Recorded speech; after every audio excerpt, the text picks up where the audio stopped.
Hello friends, வணக்கம். Welcome back to our channel. நாளைக்கு வந்து பாத்தீங்க அப்படின்னா ஆடி பெருக்கு.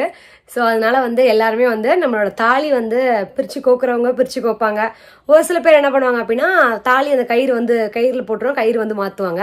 ஸோ அந்த தாலி செயினை வந்து கழுவிட்டு சாமிகிட்ட வச்சு பூஜை பண்ணிட்டு தான் நம்ம வந்து செயினை வந்து எடுத்து மாட்டிக்கணும். இது பழைய தாலி செயினா புதுசு மாதிரி கடையில வந்து எப்படி வந்து உங்களுக்கு வந்து சூப்பரா வந்து வாஷ் பண்ணி கொடுப்பாங்களோ அந்த மாதிரி உங்களுக்கு நல்ல பளிச்சு எப்படி வந்து என்ன பண்ணால் உங்களுக்கு வந்து உங்கள் தாலி செயின் வந்து கருத்த மாதிரி இருக்க செயின் பிரைட்டாக இருக்கும், புது செயின் மாதிரி இருக்கும் அப்படின்றத இந்த வீடியோ ஃபுல்லாக பாருங்கள். ஸோ இந்த செயின் பாருங்கள் எப்படி இருக்குன்ட்டு நான் நல்லா காட்டுறேன். பாருங்கள் நல்லா கருத்து இருக்குது செயின். அது மட்டும் இல்லாமல் இந்த இடத்துல பாருங்கள் நல்லா சரியான கருப்பு. இப்போ இந்த ஒரு சின்ன கிண்ணத்தில் இந்த செயினை நம்ம ஆட் பண்ணிக்கலாம். இது கூடவே பார்த்தீங்க அப்படின்னா மூழ்கிற அளவு தண்ணி ஆட் பண்ணிக்கலாம். நீங்கள் எல்லா தங்க நகையும் இதே மாதிரி தாங்க பண்ணணும்.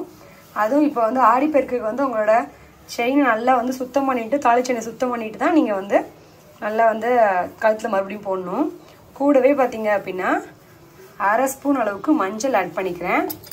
இது கூடவே நீங்கள் வந்து துணிக்கு போடுற சோப்பு, என்ன சோப்பு இருந்தாலும் பரவாயில்ல, இது கூட ஆட் பண்ணிக்கோங்க. நான் வந்து சர்ஃப் எக்ஸல் லிக்விட் தான் வந்து ஆட் பண்ணுவேன் துணிக்கு. ஸோ அதை இது கூட போட்டு நல்லா நான் வந்து மிக்ஸ் பண்ணிட்டேன் அப்படின்னா தண்ணி வந்து ரெட்டிஷ் ஆகிடும். ஸோ இந்த ஸ்டேஜ் இருக்கப்ப நான் உங்களுக்கு செயின் நீங்களே வந்து பார்த்துருக்கீங்க எப்படி இருக்குன்னு. இந்த ஸ்டேஜ் இருக்கப்ப நம்ம வந்து என்ன பண்ணணும் அப்படின்னா அடுப்பில் வைக்கணும். தண்ணி வந்து கொதிக்கக்கூடாது. அந்த கொதிக்கிற அந்த சூடு கரெக்டாக அந்த சூடு இருக்கும்போது நீங்கள் வந்து அடுப்பை ஆஃப் பண்ணிடணும். கரெக்டாக பாருங்கள், இந்த ஸ்டேஜ் வரப்போ நீங்கள் அடுப்பை ஆஃப் பண்ணிடுங்க. லைட்டாக கொதிக்க முடியாது, முட்டை முட்டையாக வந்து அப்படியே அடுப்பை ஆஃப் பண்ணி இது வந்து நல்லா வந்து தண்ணியிலே கிடக்கட்டும்.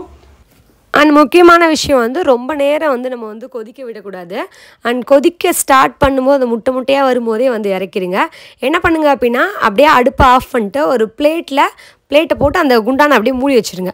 அது அப்படியே சூட்லேயே இருக்கட்டும். கொஞ்சம் நேரம் அந்த சூட்லேயே இருக்கும்போது அழுக்கெல்லாம் நல்லா ஊறி போய் நல்ல அழுக்கெல்லாம் வந்துடும்.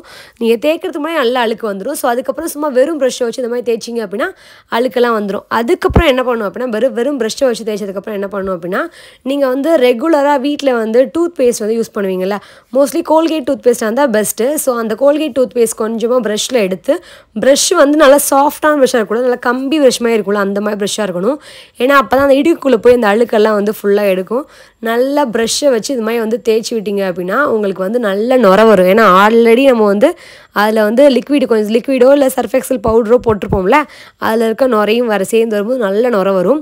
நல்லா அந்த இடுக்குள்ளே அந்த முறுக்கு செயின் இடுக்கில் இருக்குது அந்த மாதிரிலாம் நல்லா தேய்ச்சிங்க அப்படின்னா செயின் வந்து பிரைட்டாக புது செயின் மாதிரி ஆகிடும்.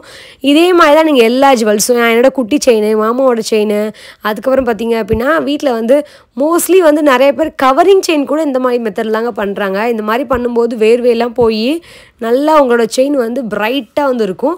ஃபஸ்ட்டு நல்ல தண்ணியில் கழுவிடுங்க. அதுக்கப்புறம் மறுபடியும் நல்ல தண்ணியில் கழுவுங்க. தண்ணி மட்டும் நல்ல தண்ணியாக இருக்கணும், அப்போ தான் நல்ல பிரைட்டாக இருக்கும். ஃபைனலாக டிஷ்யூ பேப்பர் வச்சு தொடச்சிட்டு சாமிக்கிட்ட வச்சு சாமி கும்பிட்டு நீங்கள் வந்து என்னென்ன உங்கள் ப்ரொசீஜர் என்னவோ நீங்கள் அந்த மாதிரி வந்து வியர் பண்ணிக்கலாம். ஸோ கண்டிப்பாக நாளைக்கு ஆடிப்பெருக்குக்கு இந்த மாதிரி வந்து உங்கள் தாலி செயினை வந்து இன்ஸ்டண்ட்டாக கழுவி நீங்கள் வந்து பிரைட்டாக புது செயின் மாதிரி வந்து போட்டுக்கோங்க. அண்ட் இந்த வீடியோ கண்டிப்பாக உங்களுக்கு யூஸ்ஃபுல்லாக நம்புறேன். இதே மாதிரி ஒரு சூப்பராக நான் உங்களுக்கு சந்திக்கிறேன். Until then take care, by.